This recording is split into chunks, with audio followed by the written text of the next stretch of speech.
Welcome back. If you're just joining us, this is Good Morning Abuja on NT Channel 5, the Unity Station. Thank you so much for still staying tuned. This time we want to talk about something that is very important, honestly. Very, very important. We're looking at creating efficient work ethics and systems for economic productivity. You and I know that productivity is something that in a workplace that is very, very, very, very necessary.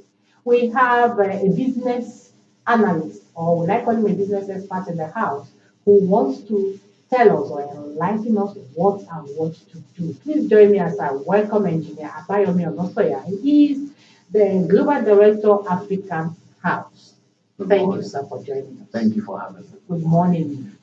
How are you doing this morning? I will thank God. Cold weather, Well, the rain, yes, we're drinking a lot of tea. and it's helping the farmers. Absolutely. I know as a businessman. Exactly. That's what we're grateful. All right, so let's look at we're talking about creating efficient work ethics and systems for economic productivity. Wow. Let's explain first. I think All right. First of all, good morning, Abuja. Good morning, Nigeria. Thank you for having me. We often complain in Nigeria and Africa about productivity, that our economy is not growing as it should. But one factor that we have failed to look at is the effectiveness, actually the efficiency and the productivity of the workforce. Okay. You see, we're a country of about 200 million plus, and if you look, because usually population should imply productivity, but for some reason we're not as productive as we should. So if once begin to look closely at the workforce, and you discover that, in my own opinion, about 90% of our entire workforce is not efficient. What do I mean by this? You go to certain offices, you see some people, they'll get to work at 8 o'clock, allegedly, because normally some will come at 9, at 10, 11. And then they'll sit all day. Some will sit on their phone all day, nothing will happen. And, people often think this only happens in the public sector. No, even the private sector, it happens a lot. Mm-hmm. So you see employees being paid salaries for sit from morning to evening. They've not achieved something tangible. And also, you discover that our processes also, let's assume somebody goes to a public office to apply for a paper or a permit. The guy applies, and then the permit takes forever. And I use NAFDAC as an example because it's one agency that's been under the radar lately. They would. If a friend of mine applied in Port Harcourt, they told him or guy to take minimum 90 days. I'm like, 90 days, and the guy was complaining because he had to borrow money to do this and to do that for his business. So he couldn't wait for 90 days. You see. So and you begin to wonder, okay, what is the issue with NAFDAC or another agency? Why is it taking so long? You discover that we don't have an efficient system that allows work to be done in a fast and an efficient manner. And if you ask some of these agencies and MDAs, they'll tell you that we don't have enough workforce. So if some agencies don't have enough workforce and some agencies have a lot of people doing nothing, so why can't you find a way to balance it out? So if NAFDAC only has maybe 5,000 employees and another agency has 20,000 employees doing nothing, why not move those 5,000 to assist NAFDAC? You see what I'm saying? So we have a system that does not prioritize efficiency. And I'll use an example. If you go to the Emirates, for example, United Arab Emirates, they introduced, I think, 10, 20 years ago, a system whereby when you apply for anything from government, everything is logged into a system. Okay, and that system tracks the progress. The system will move from table one, maybe the guy, the receptionist, he or she will put it in the system, and the system will show that it was applied for today at so and so and so desk. Okay. And it's a responsibility to finish a task within certain number of hours and forward to the next person on the system. So whenever there's bottleneck, the system automatically will trigger an alert that this documentation of paper is spending too much time on the desk of this particular guy. And the boss will come and query that person and say, why have you not treated this documentation? And the customer has to wait for 90 days. So that would be beautiful. Exactly. So you now discover that things are moving faster in those countries. They will tell you can get a business license today in Emirates within 24 hours. You can open a company in 24 hours. You can apply for certain permits within hours. In fact, in some clients, there are some documentations, applications are powered by AI, artificial intelligence.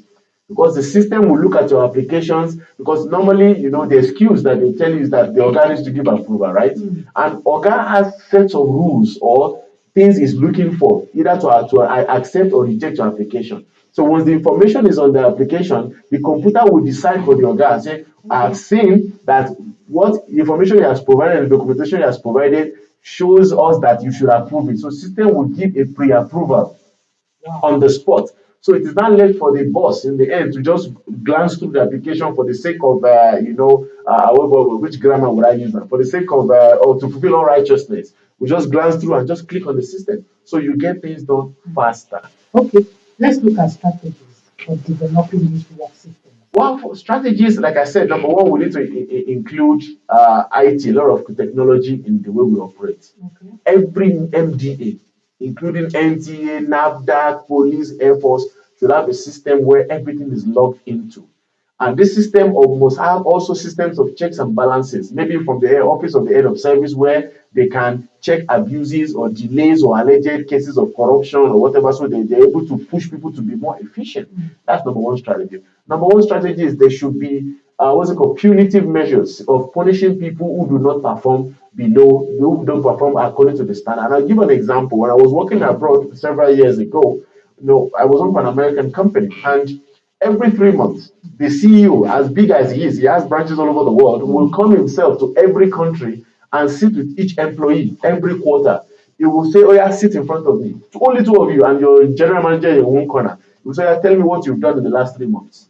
What have you contributed to this company in the last 3 months? Show me the numbers, show me the results. And if you fall below performance, they will put a note behind your name that you're under probation. And if it happens the second quarter, they fire you." Okay. You get my point? So we need to have ways of, punishing people who don't do their jobs properly. And then thirdly, they need to also have a system that will reward people who are hard workers. Okay. You understand? If you're doing your job efficiently and you get commendation, even you get points, which translates into more money. So that motivates people to work. And the fourth one is we should not hire unnecessarily. Even some private companies are overstaffed. They have too many people doing the same thing. This guy's job is to carry file from not even doing anything. Exactly. The guy will carry paper from desk 1 to desk 2. That's his job. From desk 3 to desk 4. You get my point? And this is where we're beginning to have problems, because it's not translating to the youths. And I saw this and I said, wow, this problem. I'll give an example. And please fact check this. Now we have a lot of people, children, doing IT or CWS, they call it, industrial attachment. They call it nowadays. I don't know what they call it now. Or even youth corpers. They post them to organizations. And I've seen, most of them will just sit all day on their phone. They don't give them tasks and responsibilities. Nothing. They will say, "Hey, I studied business administration." You send him to a government office. The guy, you want to do IT, just come. I'll sign your paper. Just go and sit somewhere. Okay. So, and the problem is, it's now becoming a culture for them that I can sit down for 8 hours now. So when he graduates, he's already inculcated in that mentality, yes. And then the cycle continues. Wow. Thank you so much. I like the point where you said it's good if we have organizations, especially government, that are understaffed. Yes. The ones that are overstaffed, they should just pick from there and send here to balance things. Exactly. And there's checkmates. Yes. They should be able to monitor to know what the staff are doing for them to be able to be productive. Thank you so much, as always. Thank you. And I believe that organizations have listened, the governments have listened, and we have picked one or two things. And I believe that the strategies are just fantastic. Thank you so much. Thank you for Yes, we've been talking about creating efficient work ethics and systems for economic productivity. And you've heard it all.